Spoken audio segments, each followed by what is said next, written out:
Hello বন্ধুরা, কেমন আছো সবাই? গত ভিডিওতে আমরা দেখেছি লম্বা চুলের রাজকন্যা রূপাঞ্জলকে এক ডাইনি তার স্বার্থে 18 বছর বন্দি করে রাখে। এরপর এক সাধারণ চোর কোনোরকম রাজকন্যাকে উদ্ধার করে রাজমহলে পৌঁছে দেয়। তারপর কি হয় সেই গল্পই এই মুভিতে দেখানো হবে। এর আগের মুভি যারা এখনো দেখোনি আমার চ্যানেল থেকে অবশ্যই দেখে আসবে, না হলে এই মুভির গল্প বুঝতে অসুবিধা হবে। একটা কথা জানিয়ে দিই, এই মুভিতে দেখানো সব ঘটনাই কাল্পনিক, তাই কেউ বাস্তব মনে করে বিভ্রান্ত হবেন না। আগের মুভি যেখানে শেষ হয়েছে তার ঠিক 6 মাস পর থেকে এই মুভির গল্প শুরু হয়। এখানে দেখা যায় ফ্লিন রাইডার ও রূপাঞ্জলকে সিপাহীরা তাড়া করছে। অনেক চেষ্টা করেও তাদের ধরতে পারে না, কিন্তু একটু পর বুঝতে পারি এরা দৌড় প্রতিযোগিতা করছে। এই রেসে রূপাঞ্জল প্রথম ও রাইডার দ্বিতীয় হয়। এরপর দেখা যায় রাইডার ও রূপাঞ্জল তাদের রাজ্যের শেষ সীমানায় যায়। সেখানে এক দেয়ালের উপর উঠে প্রাকৃতিক সৌন্দর্য উপভোগ করে। এখানে রূপাঞ্জল জানায়, আমার জীবনে এই প্রথম এমন সুন্দর দৃশ্য দেখছি। এরপর সবাই আবারও রাজ্যে চলে আসে। এখানে রূপাঞ্জল সবার সাথে খুব ভালো ব্যবহার করে, কারণ কিছুদিন পর তাকেই এই রাজ্যের সমস্ত দায়িত্ব নিতে হবে। এরপর মহারাজ সেখানে এসে জানায়, তুমি রাজকুমারী হওয়ার পর নিজের ও পরিবারের পাশাপাশি এই রাজ্যের নাগরিকদেরও খেয়াল রাখতে হবে। সেখানে রূপাঞ্জল বলে, আমি পুরোপুরি চেষ্টা করছি এই দায়িত্ব নেওয়ার যোগ্য হয়ে উঠতে।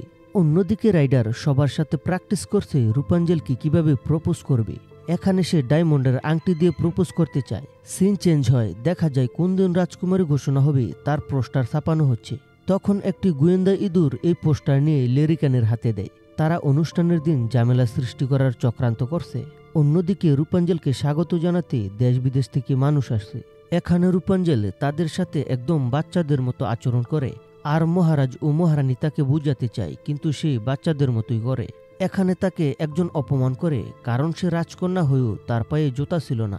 এটা দেখে মহারানী তাকে সান্ত্বনা দেয়, সেও এর জন্য তাদের কাছে সরি বলে। এরপর দেখা যায় রূপাঞ্জল মন খারাপ করে বসে আছে। এমন সময় রাইডার সেখানে আসে। তখন রূপাঞ্জল বলে, আমার কাছে কিছুই ঠিক মনে হচ্ছে না। কিন্তু সে বলে, কই, সবই তো ঠিক আছে, তোমার পরিবার, বিশাল মহল, অনেক বন্ধু, আরো কত কি। এরপর তারা ঘনিষ্ঠ হতে গেলে এক দাসী এসে নিয়ে যায়। সিন চেঞ্জ হয়, দেখা যায় রূপাঞ্জল প্রাসাদ থেকে বের হয়েছে সাধারণ মানুষের সাথে সাক্ষাতের জন্য। তাকে দেখি সবাই অনেক খুশি। যখন রূপাঞ্জলের সাথে হাত মেলাতে চায় সিপাহীরা এতে বাধা দেয়। এসব দেখে রূপাঞ্জলের একদমই ভালো লাগে না। সিন চেঞ্জ হয়, দেখা যায় রূপাঞ্জল মন খারাপ করে বসে আছে। এটা দেখে তার একমাত্র বান্ধবী ক্যাসেন্দ্রা জানায়, তোমার কি হয়েছে, মন খারাপ কেন? তখন রূপাঞ্জল সব ঘটনা খুলে বলে। সে জানায়, আমি চাই একা বাহিরে যেতে, যেন আসল সৌন্দর্য দেখতে পারি। এটা শুনে ক্যাসেন্দ্রা জানায়, একমাত্র আমিই পারবো তোমাকে আসল সৌন্দর্য দেখাতে, যেটা কেউ জানবে না। রূপাঞ্জল বলে, তুমি বলতে চাচ্ছ আমরা লুকিয়ে প্রাসাদের বাইরে যাই? সে জানায়, একমাত্র এভাবেই সম্ভব, যেখানে সিপাহীরা থাকবে না। সিন চেঞ্জ হয়, দেখা যায় অতিথিদের সাথে নিয়ে ভোজন বিলাসের আয়োজন করা হয়েছে। এখানে রাইডার সবার সামনে রূপাঞ্জলকে হীরের আংটি দিয়ে প্রপোজ করে। তখন রূপাঞ্জল খুবই খুশি ছিল। এরপর সে বলে, আমি বাকি জীবনটা তোমাকে সাথে নিয়ে এখানেই কাটিয়ে দিতে চাই। এটা শুনে রূপাঞ্জল ঘাবড়ে যায়, কারণ সে এই মহলে একদমই থাকতে চায় না। সে চায় সাধারণ মানুষের মতো দুনিয়া ঘুরে দেখতে। তখন প্রপোজের কোনো উত্তর না দিয়েই সেখান থেকে চলে যায়। সিন চেঞ্জ হয়, দেখা যায় রূপাঞ্জল খুবই উদাস, কারণ তার মনে হয় রাইডার খুবই রাগ করেছে। এরপর ক্যাসেন্দ্রা ও রূপাঞ্জল প্রয়োজনীয় সবকিছু নিয়ে তৈরি হয় লুকিয়ে বাহিরে যাওয়ার জন্য। অন্যদিকে রাইডার রূপাঞ্জলের কাছে আসে দেখা করার জন্য, কিন্তু সিপাহীরা তাকে যেতে দেয় না, কারণ রূপাঞ্জলের ঘনিষ্ঠ বান্ধবী তাদের নিষেধ করেছে। এরপর কোনোরকম বুঝিয়ে সুঝিয়ে রূপাঞ্জলের রুমে যায়। সেখানে রাইডার তার কাছে ক্ষমা চায়, কারণ এত মানুষের সামনে তাকে প্রপোজ করা ঠিক হয়নি। এরপর দেখতে পায় এতক্ষণ পাস্কেলের সাথে কথা বলছিল। আসলে রূপাঞ্জল বাহিরে যাওয়ার আগে পাস্কেলকে দায়িত্ব দিয়েছিল এখানটা সামলাতে, কিন্তু এখন রাইডারের কাছে ধরা পড়ে গেছে। এরপর রাইডার পাস্কেলকে নিয়ে এই রুমে সেই রুমে খুঁজতে থাকে। তখনই মহারাজ রাইডারের কাছে এসে বলে, রূপাঞ্জল কোথায়? রাইডার বলে তার রুমেই আছে, আর মহারাজ তার রুমে যেতে চাইলে বাধা দেয়। এখানে বলে রূপাঞ্জল খুবই উদাস, সে চায় একটু একা থাকতে। এটা শুনে মহারাজ চলে যায়।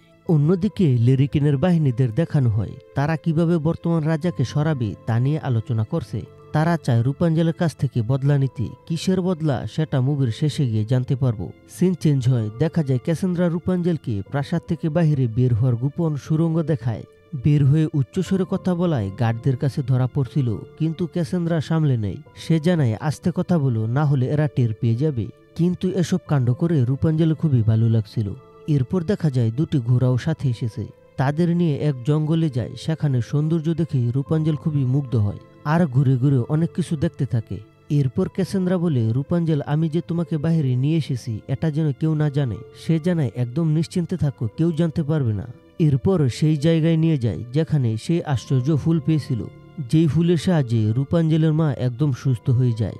এখানে 1 বছর আগে এই বিশাল বিশাল কাঁটাগুলো জন্ম নিয়েছে, যেগুলো এতই মজবুত কিছুতেই কাটা যায় না, ভাঙাও যায় না। এখানে ক্যাসেন্দ্রা তলোয়ার চালিয়ে কাটতে চায়, কিন্তু দেখা যায় তলোয়ারই ভেঙে গেছে। এরপর রূপাঞ্জলের একটু ছোঁয়াতেই সেখানে বিশাল বিস্ফোরণ হয়ে তাদের সিটকে দূরে ফেলে। আর দেখা যায় রূপাঞ্জলের একটু চুল সোনালী বর্ণের হয়ে গেছে। এখানে সেই কাঁটাগুলো বাড়তেছিল, তারা যেদিকে যায় সেদিকে আসতে থাকে।